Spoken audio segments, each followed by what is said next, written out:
to GESP Podcast. We are here to reimagine the playing field in women's sports with female game changers.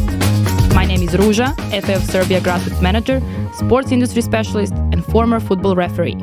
Let's empower the girls with this episode, and big round of applause for my next guest.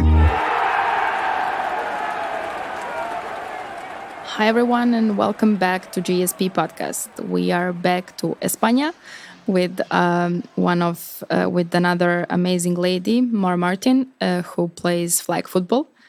And since she has an international experience in this sport and also been with amazing achievements, I'm looking forward to speak with her about the game of sports that we are in, and also how she would imagine this world of sports for every girl in the future.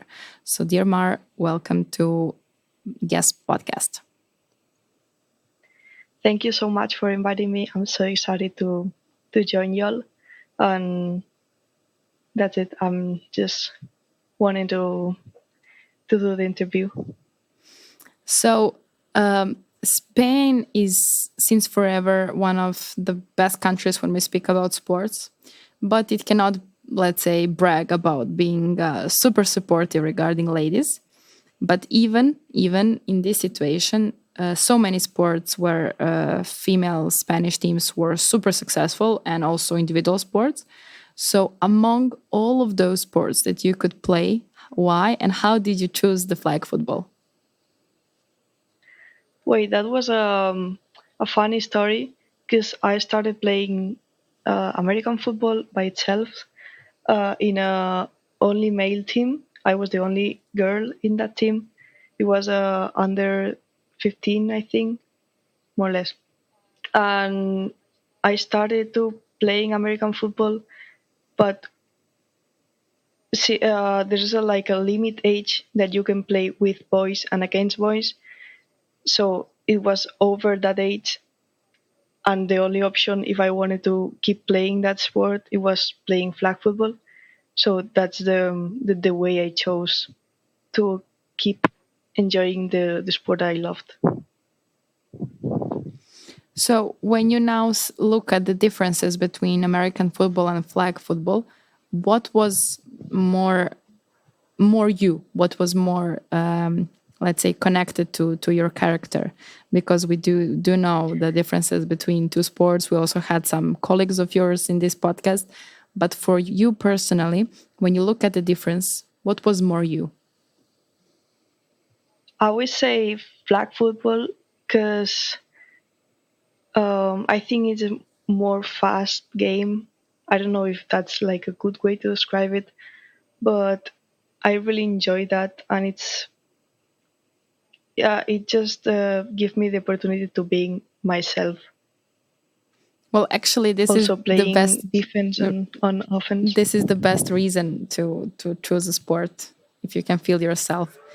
And Yeah. when you look at the time when you started the flag football in Spain and now, what can you say about the sport? Did it progress? I would say in a certain ways yes, and in others it didn't, because it's a very small sport here in Spain.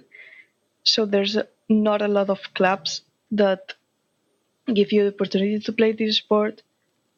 Uh, Basically, because in America the difference is that you play this sport in college level or high school, whatever, and there's a lot of institutions that you can go there with the studies itself. But here it's only like a sport you do for fun, and there's not a lot of options to play. Well, as you mentioned, the States, you have been for a semester in US and had a chance to play flag football there. So what was the experience for you to be there and play and spend some time overseas? Actually, it was amazing because it was I've never thought about the opportunity itself, and it was I cannot I cannot describe it because it was everything so fast. I was in Spain in December, and I was starting the semester on January there. Um, the only thing I can say is that I'm so glad that I had the opportunity to play and go there, and all the team that was amazing, all the support I received from everybody, and that's it. And from this perspective that you have now when you experience the US and now when you're back in Europe, so what is missing in Europe so that you can feel the same atmosphere here with your sports? Wow, there's a lot of things I would say about um,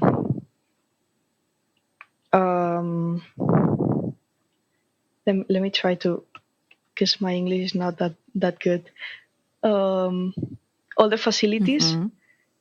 all the things that makes a lot of easier to play and compete in a good level. I would say the rivalry itself that is way more competitive over there. Um, all the pro people that works with you and for you to achieve your goals. There's not so many options here. I would say the main factor is the money actually. So everything that goes around that, it's a key.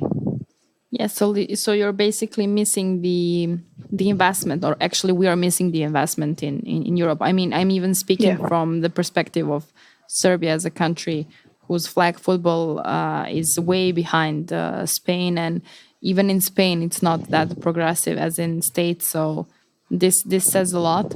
But did the interest over the years increased when we speak about flag football in Europe, like more girls, or it's still, let's say, a bit behind?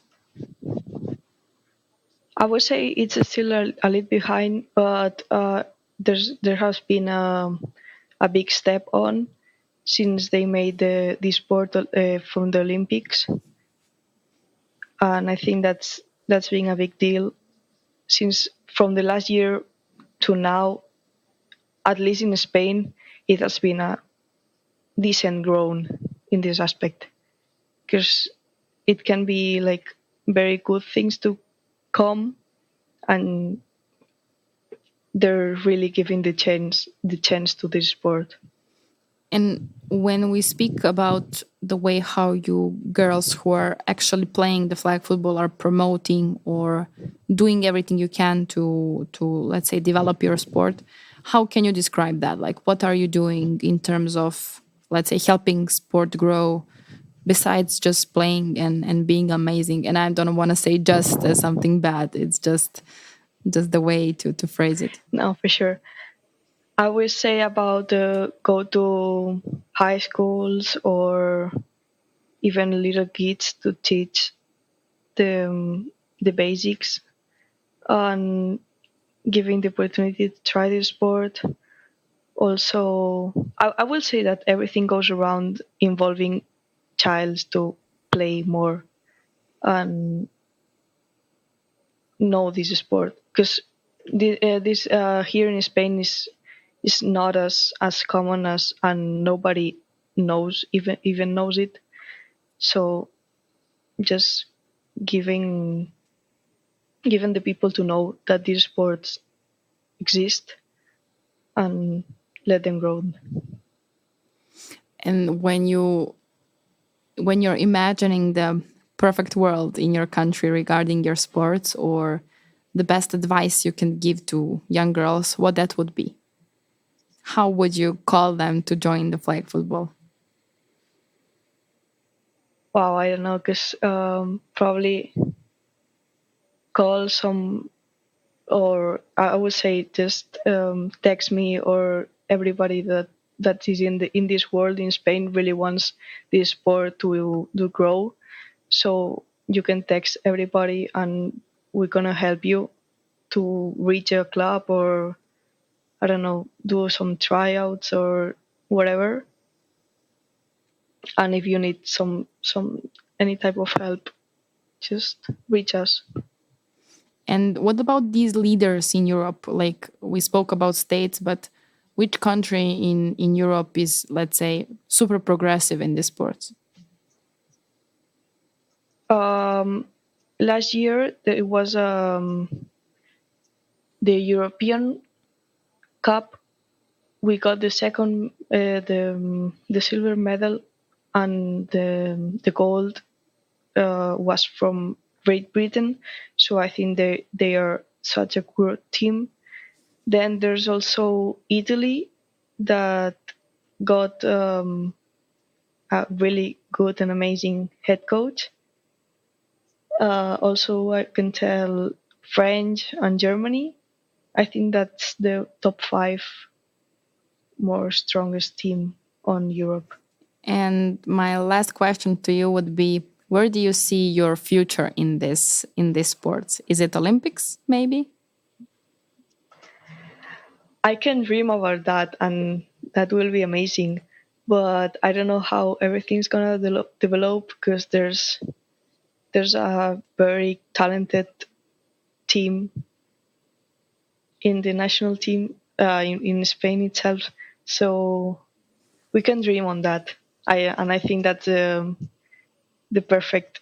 I'm not gonna say end of my career because I'm still young, but it's gonna be a huge step. Well, this is the best message we have from this conversation: is keep dreaming on and keep working hard. So that may end you not your career but yourself. Then you may end up in the Olympics. So Mar, muchas gracias for sharing your story. It was a pleasure speaking to you. Thank you so much for inviting me here. It's been a pleasure also. Big shout out to European Union for co-financing this project as a part of the cooperation partnership in field of sports.